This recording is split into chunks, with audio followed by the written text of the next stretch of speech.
السلام علیکم ورحمت الله وبرکاتو. زم ملک نعمان دا وخت مهال موږ موجود یو په خپل سټوډیو کې.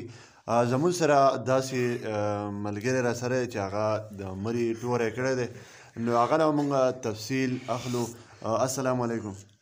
وعلیکم السلام ورحمت الله وبرکاتو. ملک نعمان بھائی تاسو ښه صورتحال ښه دی که نه؟ بالکل امن دی. خبره نه زیاته خو دا راته ووایه چې د مري حوالې سره لږ رڼا واچوئ، څه صورتحال و هلته، نو د هغه رڼا واچوم ډېر ښه به. جی نو ملک نعمان صاحب، مري ته خو موږ تللي په مري کې ډېر زیات رش و او هلته د پولیسو د ریپورټ مطابق چې تقریبا 1.5 لاک ګاډي چې کوم دی هغه مري ته داخل شوي او 1.5 لاک کسانو کې به تقریبا دغه 5-6 لاک پورې کسان برابرېږي. په هر ګاډي کې تقریبا 4-5 کسان ناځي. خو پولیسو خلک ډېر منع کړو، خو خلک نه منع کېدلو. پولیسو ته به خلکو بدماشیانې هم کولې، نو ډېر زیات خلک مري ته داخل شو. کله چې خلک مري ته دننه داخل شو نو په مري کې لاول واوره دومره نه وه، خو چې کله واوره زیاته شوله نو کورونو ته هم ډېر خلکو پناه واخیستله.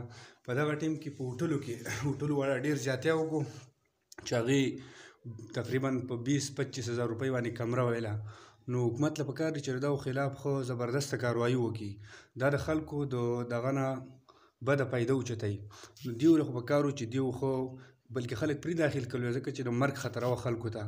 نو بیا خلکو ته ځایونه نه میلاوېده، د چا مجبوریان وي، روپۍ اوسه نه وي، نو د هغې وجې نه خلکو په ګاډو کې چې کوم دی نو هغه شپې کولې به.